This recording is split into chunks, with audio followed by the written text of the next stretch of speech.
तो दोस्तों, आज का हमारा जो प्रश्न है MHI 01 का, मतलब मास्टर ऑफ हिस्ट्री का।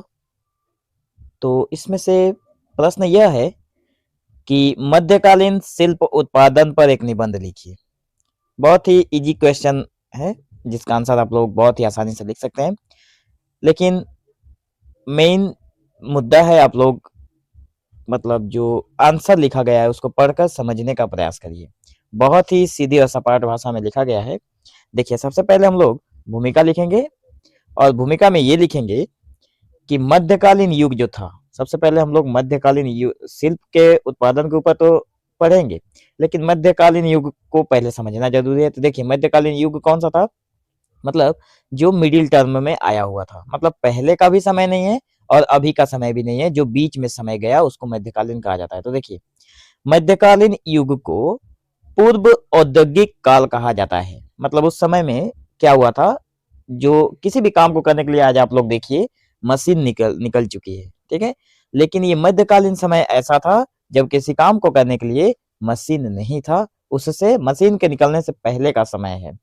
औद्योगिक सिस्टम जो था, जो अभी चला हुआ है, इंडस्ट्रियल सिस्टम चालू होने से पहले का समय है। क्योंकि इस समय उत्पादन का जो आधार था वो मशीनें नहीं थी, बल्कि मानव श्रम था।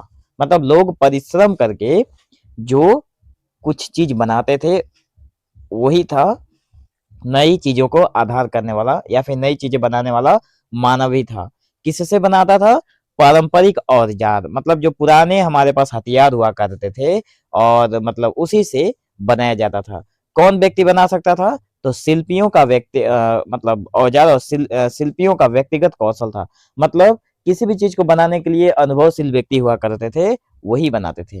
तो इस काल में उस समय में क्या उपलब्ध था हमारे पास? मतलब जो हमारे मध्यकालीन समय में जो लोग थे उनके पास कच्चा माल था, खनिज संसाधन थी और तकनीकी ज्ञान था, ठीक है। और आंतरिक और अंतरराष्ट्रीय व्यापार के प्रभाव से शिल्प उत्पादन का व्यापक विकास हुआ था।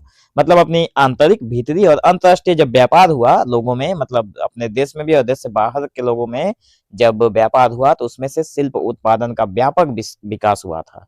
मतलब उसका किसी भी चीज को अगर बनाया गया है, तो उसका जो विकास का क्षेत्र था, वो अगर अंतरराष्ट्रीय स्तर पर अगर व्यापार किया जा रहा है, तो वो भी वहां पे भी लोग उसको चाहते थे और वहां पे उसकी मांग बढ़ जाती थी, ठीक है।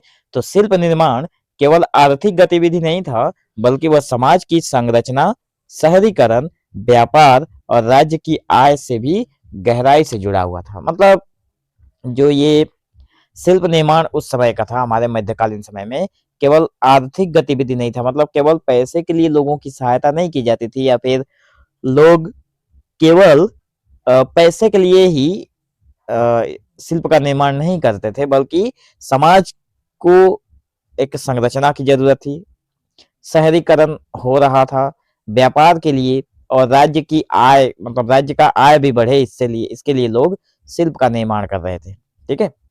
तो इसको हम लोग कुछ पॉइंट वाइज समझेंगे, जिसको आप लोग एग्जाम में बहुत ही आसानी से लिख सकते हैं।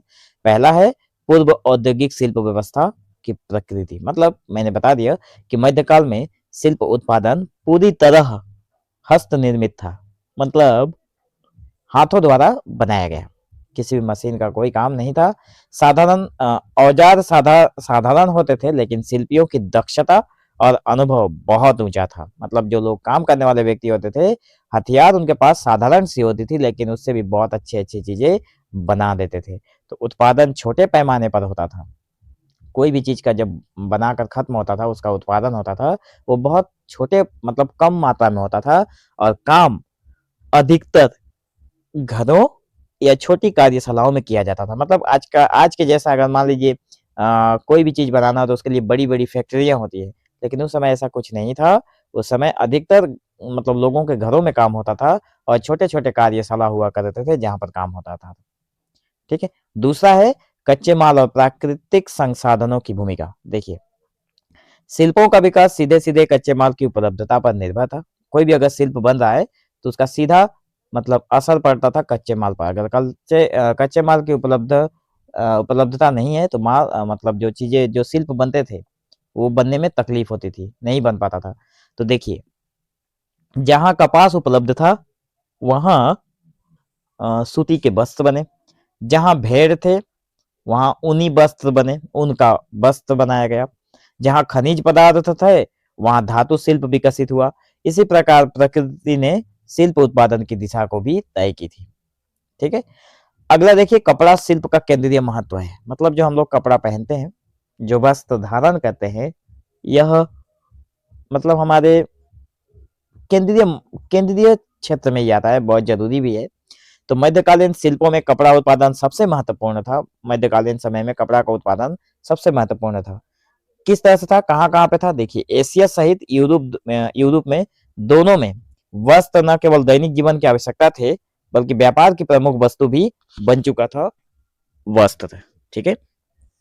कपड़ा उद्योग ने अनेक लोगों को रोजगार दिया था। मतलब कपड़ा बनाने का जो बड़े बड़े, मतलब उस समय के तो बड़े बड़े ही कहना, छोटे छोटे कंपनी तो नहीं हुआ करते थे। मतलब जो भी तरीके से कपड़ा बनाया जाता था वो लोगों को रोजगार देता था। ठीक है, क्योंकि बहुत सारे लोग मिलकर कपड़ा बनाते थे। ठीक है। चौथा है भारतीय सूती कपड़ों की अंतर्राष्ट्रीय प्रसिद्धि। देखिए भारत में उत्तम गुणवत्ता का कपास पाया जाता था, उसकी रंगाई की उन्नत तकनीक अवेलेबल थी और चटकदार रंगों के कारण सूती कपड़े विदेशों में अत्यंत लोकप्रिय भी हो गए थे। सूती कपड़े भारत के इन्हीं सब गुणों के कारण सूती के कपड़े पाए जाते थे। मतलब सूती के कपड़े जो विदेश हैं, विदेशों में बहुत लोकप्रिय थे, लोगों को प्रिय थे। भारतीय वस्त्र एशिया, अफ्रीका, यूरोप तक निर्यात किए जाते थे। मतलब भारत के जो वस्त्र बनाया जाता था वो एशिया सहित अफ्रीका और यूरोप तक उसको दिया जाता था, बेचा जाता था, जिससे भारत को आर्थिक लाभ हुआ। पांचवा है यूरोप में ऊनी वस्त्र उद्योग का विकास। देखो इंग्लैंड और यूरोप के कुछ भागों में उत्तम नस्ल की भेड़ें पाई जाती थी। ठीक है, जो भेड़ होते हैं, भेड़ बकरियां जो होती हैं, उसमें भेड़ जो होते हैं वे उत्तम प्रकृति के यूरोप के कुछ भागों में पाए जाते थे और इंग्लैंड के भी। तो जिससे उच्च गुणवत्ता के ऊनी कपड़े बनाए जाते थे। उनको उनके जो चमड़े होते हैं, उनके ऊपर जो बाल होते हैं, उससे अच्छे तरह के कपड़े बनाए जाते हैं। तो यह उद्योग व्यापारियों की आय का प्रमुख स्रोत बना और शासक वर्ग को कर के रूप में लाभ हुआ। शासक वर्ग को कर के रूप में ये ऊनी कपड़ा भी दान में दिया जाता था। छठा है रेशम उत्पादन और चीन की अग्रणी भूमिका। देखिए रेशम की वैश्विक मांग के कारण चीन में रेशम उत्पादन अपने चरम पर पहुंचा। मतलब चीन में जो रेशम का उत्पादन था वो बहुत ही चरम बिंदु पर था, क्योंकि वैश्विक मांग थी। मतलब पूरे दुनिया के सभी देशों की मांग थी कि रेशम का उत्पादन मिले हमें। ठीक है। तो चीन न केवल रेशम उत्पादन में बल्कि उसकी तकनीक और गुणवत्ता में भी आगे था। तो रेशम व्यापार ने चीन को अंतर्राष्ट्रीय स्तर पर प्रसिद्ध बनाया। तो चीन में रेशम मिलता था, जिसकी वजह से पूरी दुनिया में चीन अपनी जगह बना पाया। ठीक है। अगला है मिट्टी, पोर्सेलिन और सीसा शिल्प। देखिए मिट्टी के बर्तन और पोर्सेलिन निर्माण में चीन की विशेष पहचान थी। मतलब मिट्टी के बर्तन बनाने में और पोर्सेलिन का निर्माण करने में भी चीन बहुत आगे था। वहीं यूरोप जो था शीशों के बर्तन और धातु शिल्प में आगे था। मतलब यूरोप अलग अलग चीजों में आगे है, चीन अलग अलग चीजों में आगे है। तो इन शिल्पों की वस्तुएं घरेलू उपयोग के साथ साथ व्यापार में भी प्रयुक्त होती थी। मतलब ये जो शिल्प हुआ करते थे, इसकी वस्तु जो थी वो घरेलू कामों में भी प्रयोग किए जाते थे। आठवां है धातु शिल्प, हथियार और खनन। देखिए मध्यकाल में हथियारों के निर्माण में मध्यकाल में हथियारों का जब निर्माण हुआ, ठीक है, तो निर्माण करने में लोहे और अन्य धातुओं का व्यापक प्रयोग हुआ। मुद्रा के प्रचलन और व्यापारिक लेन-देन से सोना चांदी जैसी बहुमूल्य धातुओं की मांग भी बढ़ी। मतलब पैसा जब बीच में आया, उसके चलते जो व्यापारिक लेन-देन चल रहे थे उसमें और बहुमूल्य धातु जो थे उसमें भी उसकी बहुत मांग भी बढ़ गई, जिससे खनन गतिविधियों को प्रोत्साहन मिला। मतलब जैसे ही सोना का दाम, मान लीजिए कोई सोना मिला, उसको अगर कोई दाम ज्यादा दाम देकर खरीदता है, तो जो लोगों ने खुदाई करके सोना निकाला था उनको काम करने का और जोश मिल गया। ठीक है, तो खनन गतिविधियों को प्रोत्साहन मिला। 9 नंबर का है शिल्प उत्पादन और शहरीकरण। देखिए जैसे जैसे उत्पादन बढ़ा वैसे वैसे शहरों में उत्पादन इकाइयां स्थापित हुई। मतलब उत्पादन बढ़ा तो उत्पादन की जो इकाइयां थी वो जाकर शहरों में स्थापित हुई। इससे गांवों से शहर की ओर पलायन बढ़ा। मतलब जो लोग थे वो गांव को छोड़कर शहर की ओर बढ़ चले।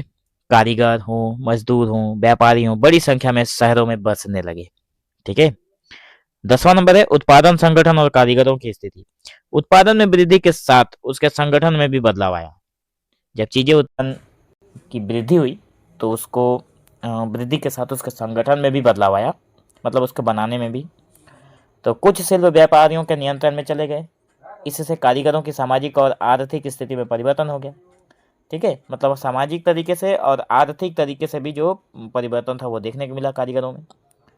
ठीक है, कहीं लाभ हुआ तो कहीं शोषण भी हुआ, मतलब कहीं नुकसान भी हुआ, कहीं लाभ भी हुआ।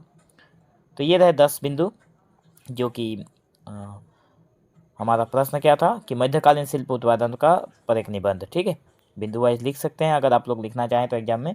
निष्कर्ष के तौर पर हम लोग ये बोलेंगे कि निष्कर्षतः कहा जा सकता है कि मध्यकालीन शिल्प निर्माण और उत्पादन ने आर्थिक विकास, अंतर्राष्ट्रीय व्यापार और सामाजिक परिवर्तन में महत्वपूर्ण भूमिका निभाई।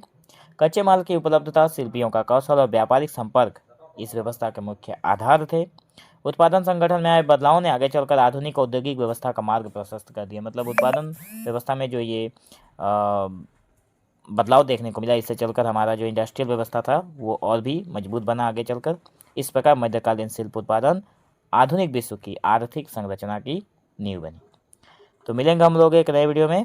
आज के लिए बस इतना ही, तब तक के लिए धन्यवाद।